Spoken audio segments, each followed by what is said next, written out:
선생님들, 특수유아 놀이 지원을 할 때 보통은 일반 유아들의 놀이에 아이가 참여할 수 있도록 지원하는 경우가 많잖아요.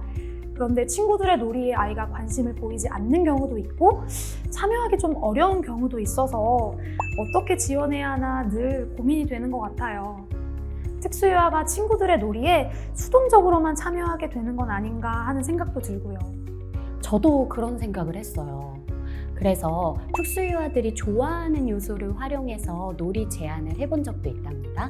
특수유아가 캐릭터를 너무 좋아해서 월미 바다 열차라는 열차를 타고 그 티켓을 가지고 왔어요, 유치원으로. 근데 그 티켓을 계속 들고 다니면서 내내 일과 내내 좋아하더라고요. 그래서 다른 친구들은 자동차에 관심을 가지고 있던 차였는데, 그래서 주은 선생님이랑 협의를 해가지고 어떻게 놀이를 연결시켜주면 이 아이가 적극적으로 참여할 수 있을까 고민을 했었는데요. 아이들에게 탈 것의 종류에 대해 이야기를 나누고, 탈 것에는 자동차뿐만 아니라 배도 있단다 하면서 배도 만들고 바다도 만들고, 그 옆에 월미바다 열차가 아니라 숭미바다 열차를 만들어가지고 놀이를 했던 적이 있습니다. 넓은 복도 공간을 활용해서 직접 바다 열차에 탈 수 있도록 의자도 놓고 특수유아가 좋아하는 안전벨트도 만들고 티켓을 여러 장 복사해서 표도 만들었거든요. 그러니까 표를 판매하는 역할, 직접 안내하는 역할, 이렇게 다양하게 해보면서 특수유아가 엄청 좋아하면서 적극적으로 참여했었습니다. 맞아요. 그때 정말 땡땡이가 활발하게 잘 참여했었죠. 그리고 저는 요즘 다양한 발달 수준의 아이들이 함께 놀 수 있는 신체 놀이를 활용하고 있어요. 일반 유아들도 놀이 수준이 다양한데 몸으로 놀이를 하니까 다양한 아이들이 같이 놀 수 있더라고요. 또 아이들이 신체 활동을 좋아하기도 하고 그 안에서 또래 상호작용도 빈번해지면서 사회성도 길러지고요. 신체 활동을 할 때 에너지 발산이 돼서 그런지 충분히 했을 때는 정서적으로 편안해하는 게 느껴져서 되도록 매일 아이들과 신체 활동을 해보고 있어요. 저희 어린이들 뛰는 거 너무 좋아하는데 요새 미세먼지도 많고 비도 자주 와서 바깥놀이 나갈 수 없는 날이 많아졌잖아요. 그래서 의도적으로 신체 활동을 계획해서 실내에서라도 그런 놀이를 해야 할 것 같다는 생각이 들어서 저도 요즘 아이들에게 소개해줄 만한 재미있는 놀이를 좀 찾고 있어요. 저희는 좀 큰 활동실이 있어서 마구 뛰어다니도록 큰 공을 폭탄처럼 던지고 피해 다니는 놀이를 하기도 하고, 활동실처럼 넓은 공간에 갈 수 없을 때는 교실에서 앉아서 술래잡기도 해요.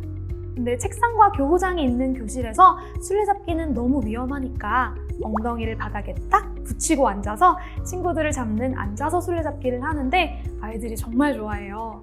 앉아서 술래잡기 같이 아주 작은 규칙의 변화만 줘도 아이들은 신나고 즐거워하는 것 같아요. 뛰던 걸 앉아서 하거나 기어가게만 해도 너무 재밌어 해요. 선생님들께서 아시는 또 다른 신체 놀이가 있으실까요? 저희 아이들이 진짜 좋아하는 놀이가 있는데요.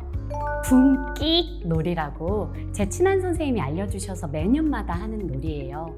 혹시 선생님들 반의 아이들도 자동차를 많이 좋아하나요?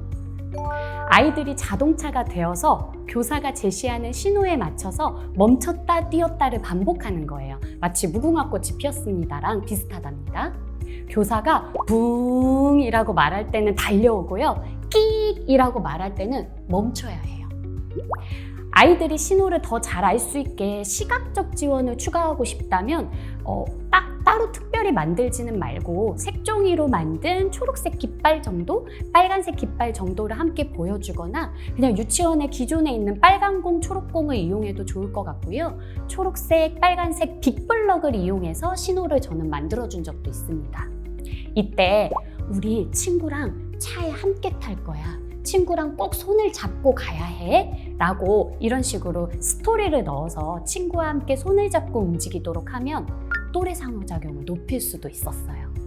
규칙이 크게 어렵지 않기 때문에 3, 4, 5세 모든 유아들이 즐겁게 참여할 수 있을 겁니다. 근데 놀이가 조금 심심해지거나 또는 지체장애 유아가 있어서 뛰어다니는 것만 하기에는 조금 어려움이 있을 것 같다라고 예상되신다면 붕 할 때 앉아서 오기, 기어서 오기, 누워서 등으로 밀면서 오기 등등 신체를 다양하게 움직여 볼 수 있도록 규칙을 변화해 주셔도 좋고요. 우정놀이 요소를 좀 더 넣어가지고 친구와 함께 손잡고 오기, 친구와 팔짱 끼고 오기, 등 맞대면서 오기, 두 손 맞대면서 하이파이브 하듯이 오기 하면서 규칙을 추가할 수도 있습니다. 우리 아이들 탈 것은 매년 좋아하잖아요. 유치원에서 진행되는 놀이 안에 연결도 잘 될 것 같은데요? 오, 맞아요. 탈 것 설정이다 보니까 스토리를 조금만 설정해주면 학급에서 진행되는 놀이랑 연결하는 게 되게 쉽더라고요. 예를 들어서 우리 동네 놀이를 할 때는 우리 동네 탐험을 가자 하면서 분끽 놀이를 할 수도 있고, 또 봄 놀이를 하고 있을 때는 봄나들이 가자 하면서 분끽 놀이를 할 수도 있고, 또 동물 놀이가 진행되고 있을 때는 사파리 투어를 하자 하면서 분끽 놀이를 할 수도 있었습니다. 저도 신체 놀이를 진행되는 학급 놀이에 연계해서 하는 거 정말 좋다고 생각했어요. 저는 학급에서 가게 놀이를 할 때 당근 뽑기라는 신체 놀이를 연계해서 해보았어요. 이 당근 뽑기는 유아 한 명이 농부가 되고 나머지 아이들은 당근이 되어서 넓은 공간에 서로 팔짱을 끼고 눕는 거예요. 그럼 농부가 된 아이가 누워있는 친구의 다리를 쭉 잡아당겨 당근을 뽑는 놀이인데, 이때 양 옆에 같이 누워있는 친구들은 당근이 뽑히지 않게 팔짱을 꽉 껴줘야 해요.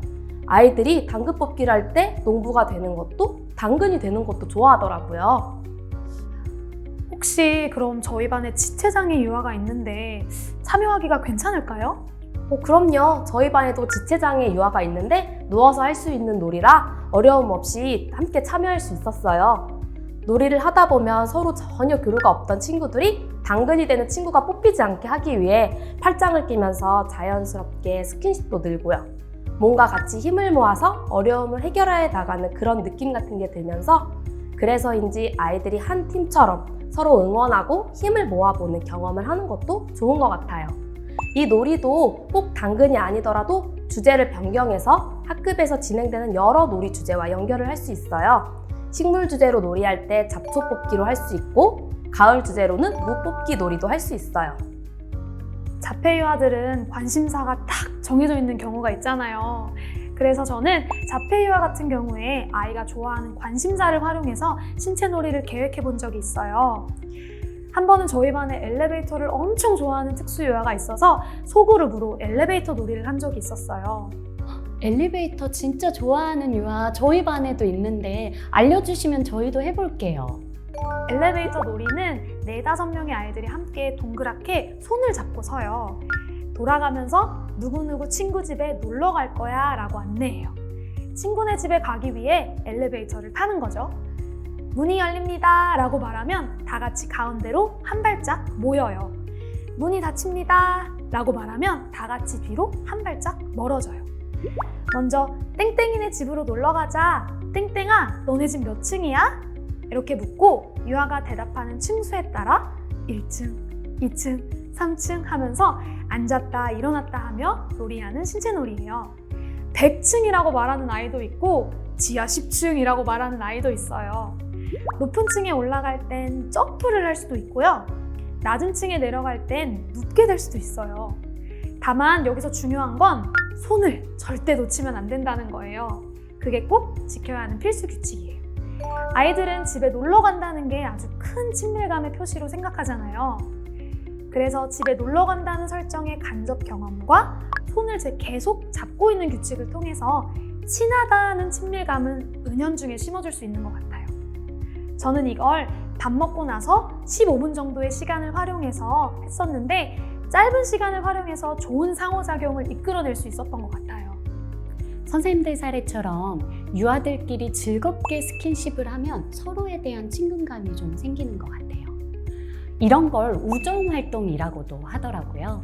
유치원에서 할 수 있는 무난한 스킨십 중 하나가 손잡기니까 이런 놀이만이 아니라 이동한다든지 손유의를 한다든지 다양한 일과 안에서 친구끼리 손을 잡는 요소를 적재적소에 넣어주면 좋을 것 같아요. 그리고 단짝 친구 활동처럼 돌아가면서 짝꿍을 만들어 주어가지고 다양한 친구와 상호작용하는 기회를 만들어주는 것도 좋았던 것 같습니다. 선생님들 그럼 혹시 짝꿍 만들어줄 때는 어떤 방법을 주로 활용하시나요? 아이들이 친한 친구랑만 하려고 할까봐 조금 걱정이 돼요. 맞아요. 저도 그게 제일 걱정이었어요. 혹시 상처받는 유아가 생기진 않을까 하고요. 그래서 요새는 짝꿍을 정하는 과정도 놀이처럼 여기도록 해보고 있습니다. 같은 색깔의 양말을 신고 온 유아끼리 짝꿍을 하거나 교실에 있는 물건을 활용해서 비밀 뽑기로 짝꿍을 정하기도 해요. 이때 규칙은 어떤 친구와 짝꿍이 되더라도 축하해! 라고 말하도록 미션을 주는 거예요. 그렇게 하면 아이들이 제법 즐거운 마음으로 참여하더라고요. 만약 교사가 교육적 의도를 가지고 특정 친구와 특수유아가 짝꿍이 되도록 하고 싶다면 저는 그럴 때 막대 뽑기를 주로 활용하기도 합니다. 교사만 알아볼 정도로 막대에 살짝 표시를 해두고 우연인 것처럼 막 뽑은 적도 있어요. 놀이 중에 꼭 짝꿍을 정해야 되는 건 아니지만 평소에 서로 친하지 않았던 아이들의 교류를 높이려는 목표가 있다면 하나의 방법으로 짝꿍 활동을 고려해 보는 것도 좋을 것 같아요. 그렇네요. 그런데 저희 반에는 손잡기를 무지 싫어하는 어린이가 있어요. 이럴 땐 어떡하죠? 저희는 그럴 때 억지로 손을 잡지는 않도록 해요. 대신에 등뽀뽀, 팔꿈치, 하이파이브와 같이 친밀감을 느낄 수 있는 즐거운 방법은 또 많으니까요. 너무 좋네요. 그럼 어떻게 보면 신체 놀이뿐 아니라 등원부터 하원까지 모두 또래와의 상호작용의 기회네요.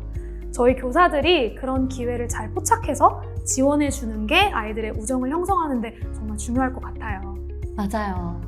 이렇게 모여서 함께 고민을 나누니까 정말 좋은 것 같아요.